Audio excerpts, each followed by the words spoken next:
tajuk hari ini, Think Maslow Before Bloom, ni ada kaitan juga dengan apa yang kita telah lalui dalam 20 bulan yang lalu ni. And Okey. so, Think Maslow Before Bloom, kalau tuan-tuan dan puan-puan ada masa bila-bila sedang rehat, just googlekan, you can put in Think Maslow Before Bloom atau just masukkan Maslow Before Bloom.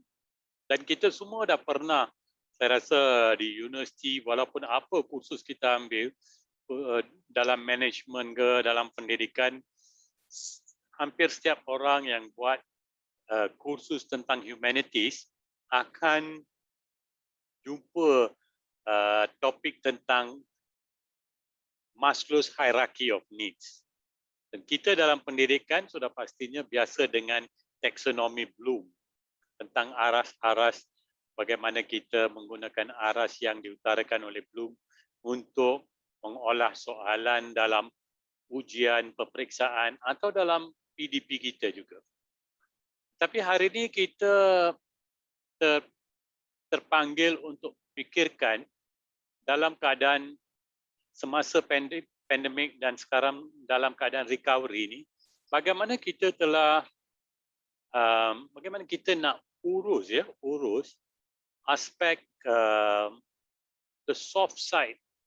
Soft side di sini maksudnya aspek sosio-emosi guru dan juga murid setelah kembali dan juga semasa pandemik, dan lebih ketara saya rasa adalah kepada murid. Semalam saya lihat satu video klip WhatsApp. Saya tak tahu dia cikgu atau tidak, logat dia gunakan logat Kedah. Dan dia sebut tentang, saya tak pasti adakah ia nampak macam sindiran ke apa. Kalau murid tak hantar kerja pun tak apa, dia kata. Kalau murid tak buat begini pun tak apa, dia kata. So saya jangka macam ni, bahawa cabaran adalah pada semua. Pada cikgu pun ada cabaran dan pada murid pun ada cabaran. Ada murid yang mungkin kita tidak tahu sebab-musabab dia dan kenapa kerja dia tak hantar atau dia tak masuk kelas dan sebagainya. Kadang-kadang kenapa dia tak ingin pun nak jawab soalan bila ditanya dalam sesi. So, adakah kita dalam keadaan ni kena tanya balik, adakah isunya lebih berkait dengan Maslow daripada kita nak mencari dia supaya dia lebih kepada arah Bloom? Kita tanya soalan dia, mungkin apa cabarannya di rumah? Kita tidak tahu. Ada yang kita tahu, ada yang mungkin kita tidak tahu. So bila kita dalam keadaan begitu, kita tanyalah pada diri kita sendiri. Bagi saya, kalau dalam apa juga keadaan, kalau saya membuat webinar dengan cikgu, saya akan fikirkan tentang apa yang dilalui oleh guru semua juga. Kita tak boleh rasa, dari satu perspektif saja. Kita kena letak diri kita dalam diri guru-guru sekalian dan apa yang mereka hadapi, apa cabaran yang mereka hadapi. So I always keep reminding myself, jangan kita ada dalam dunia sendiri. Dan ini juga mesej saya kepada pemimpin. Pemimpin yang berjawatan dan pemimpin yang bukan berjawatan pun. That you always have to have this in mind. So kita dah biasa, saya sebut tentang hierarchy of needs, Maslow dengan Bloom. Dan kita arif tentang semua aspek yang diutarakan oleh Bloom. Tetapi pendidik sentiasa perlu beri perhatian kepada aspek keselamatan dan belonging. Dia bahawa murid itu diterima sebelum berfokus kepada tugasan akademik. Ini merupakan perkara yang menentukan hala tuju seharian pihak sekolah. It's always. Kita ada skim makanan di sekolah, itu dah merupakan satu contoh Think Maslow Before Bloom. Bila kita sediakan apa-apa untuk membantu murid, itu pun dah fikir kepada cara apa yang diutarakan oleh Maslow sebelum kita nak fikirkan tentang peperiksaan, pentaksiran bilik darjah dan sebagainya. First, let's check on perspektif Maslow bila berkaitan dengan pelajar kita atau dengan guru kita. So, making time to integrate social and emotional learning Kita tak boleh lari daripada aspek sosio-emosi ini. In other words, it's a better way for schools to achieve their goals than to focus only on academic. Kita tak boleh fokus kepada akademik. Apa yang berlaku di rumah, apa yang berlaku dalam perjalanan dan sebagainya. Dan malam saya terdengar isteri saya cakap, dia terima call bahawa dia tanya, ada murid di sekolah tersebut ada cabaran dari segi ada putus bekalan. Maksudnya isu asas dalam teori Maslow, keperluan fisiologi. So tuan-tuan dan puan-puan, kita kena fikirkan bahawa bila kita jumpa pelajar face to face pun kita ada cabaran.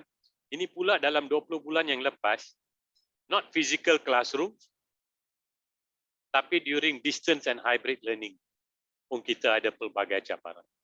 So cabaran-cabaran ini kita telah lalui. Kita telah lalui dan mungkin dalam sesi yang akan datang, saya akan bincangkan the trans-theoretical model of change. Nampak terlalu akademik? Tidak. Ia sebenarnya mengupas apa yang kita telah lalui dalam 20 bulan ini. Di mana kita mula daripada contemplation stage, boleh ke saya nak ajar online ni? Saya tak tahu tools dan sebagainya. Tapi hari ini, ramai yang ikuti program ini sudah berada di maintenance stage. Maintenance stage dah biasa dengan all the tools. Next slide please.